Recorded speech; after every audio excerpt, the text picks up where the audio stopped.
Hi friends, it's story time. Today we have a book called The Wednesday Surprise by Eve Bunting, illustrated by Donald Carrick. We can see some people on the front here looking at a book. I wonder if we'll see this picture later in the story. A lot of title pages and covers of books are kind of a preview of something that's going to happen. Here's the title page. There's a shopping bag. I wonder what that means. And in the shopping bag, meow. Sometimes cats like to hide in little places like boxes and bags. I wonder if the cat's an important character in this story. This is how the story starts. And it's one of those books where one picture is on both pages. So I'm going to bring the book a little closer to the camera here. I like surprises, but the one Grandma and I are planning for Dad's birthday is the best surprise of all. We work on it Wednesday nights. On Wednesdays, Mom has to stay late at the office, and my brother Sam goes to basketball practice at the Y. That's when Grandma rides the bus across town to stay with me. So here she is waiting at the bus stop. It must be a Wednesday. Look at this picture.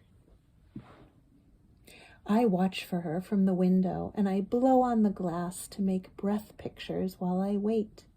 When I see her, I call, "Sam, she's here!" And he says it's okay to run down the long stairs and wait by the door. "Grandma," I call. Just drawing a picture.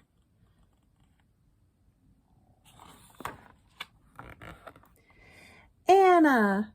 She's hurrying, her big cloth bag bumping against her legs. We meet and hug. She tells me how much I've grown since last week, and I tell her how much she's grown too, which is our joke.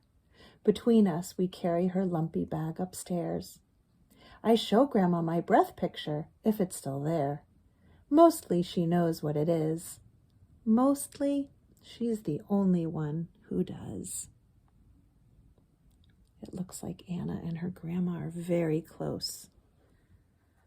Are you close with your grandma?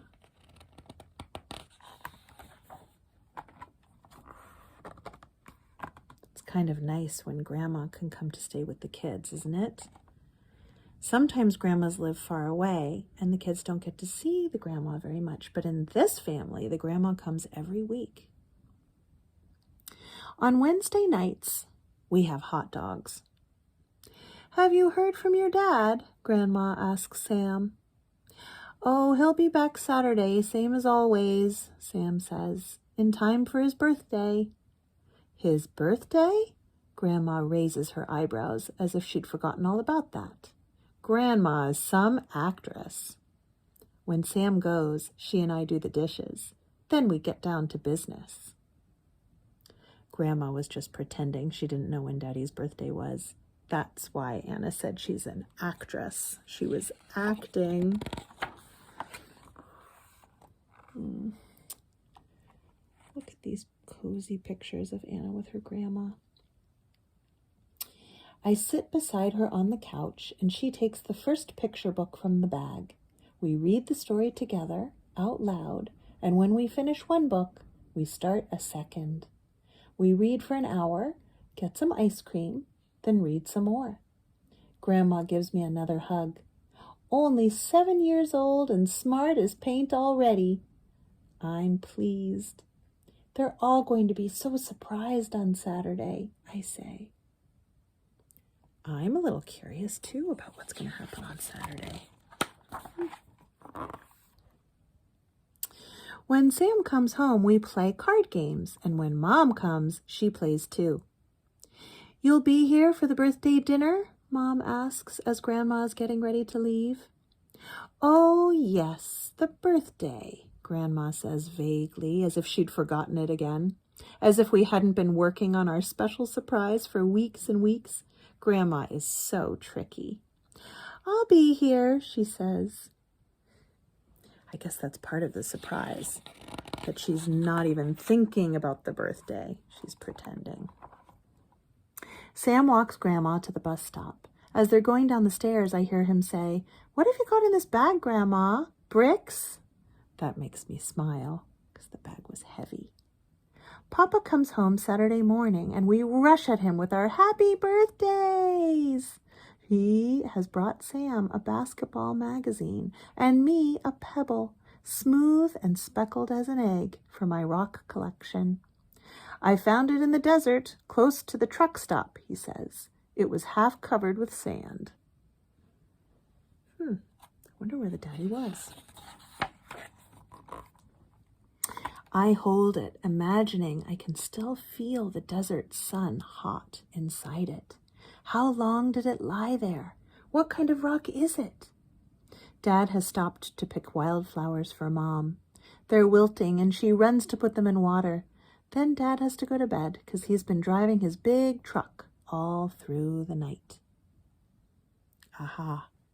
So the rock came from a truck stop, which is when people drive trucks for their job to make deliveries far away. A truck stop is where they can stop and rest and get gas and things like that. So Daddy's a truck driver for his job. He has to be away for many days at a time. While Dad sleeps, Sam and I hang red and blue streamers in the living room. We help Mom frost the cake. We've made Dad's favorite dinner, pot roast, and our gifts are wrapped and ready. I watch for Grandma and help carry the bag upstairs. Wow, Sam should feel how heavy it is now. Grandma has brought a ton of books. We hide the bag behind the couch. I'm almost sick from being nervous. Grandma usually has seconds, but tonight she doesn't, and I don't either. I can tell Mom is worried about the pot roast, but Grandma tells her it's very good. Everybody's waiting for the birthday celebration. Are you feeling well, Mama? Dad asks Grandma. How are your knees? Oh, fine. The knees are fine. Dad blows out the birthday candles and we give him his gifts. Then Grandma shoots a glance in my direction and I go for the big bag and I drag it across to the table. I settle it on the floor between us. Another present? Dad asks. It's a special surprise for your birthday, Dad, from Grandma and me. I don't know what it could be. Do you? What do you think?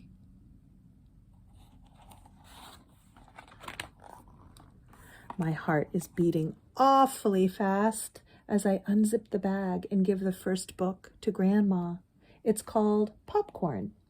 I squeeze Grandma's hand and she stands up and begins to read.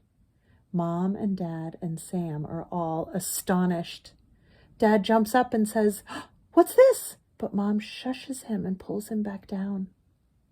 Grandma has the floor. She finishes Popcorn, which takes quite a while, gives the book back to me, and beams all over her face. Beams means that she had a really big smile. My goodness! Mom is beaming now too. When did this wonderful thing happen? When did you learn to read? Anna taught me, Grandma says. Yeah, on Wednesday nights, I add, and she took the books home and practiced.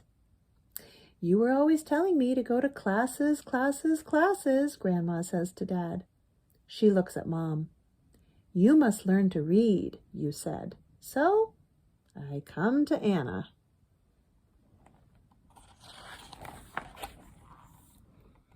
I giggle because I'm so excited. Grandma reads and acts out the Easter pig and the Velveteen Rabbit. It's much smarter if you learn to read when you're young, she tells Sam sternly. The chance may pass along with the years. Sam looks hurt. But I can read, Grandma. Nevertheless, she takes out another book. Are you going to read everything in that bag, Mama? Dad asks her. He's grinning, but his eyes are brimming over with tears, and he and Mom are holding hands across the table. Well, maybe I will read everything in the world now that I've started, Grandma says in a stuck-up way. I've got time. She winks at me.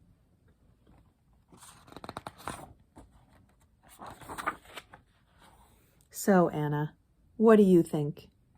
Was it a good surprise? I run to her, and she puts her cheek against mine. It was the best ever, I say. There they go, carrying the book bag. Were you surprised by that story?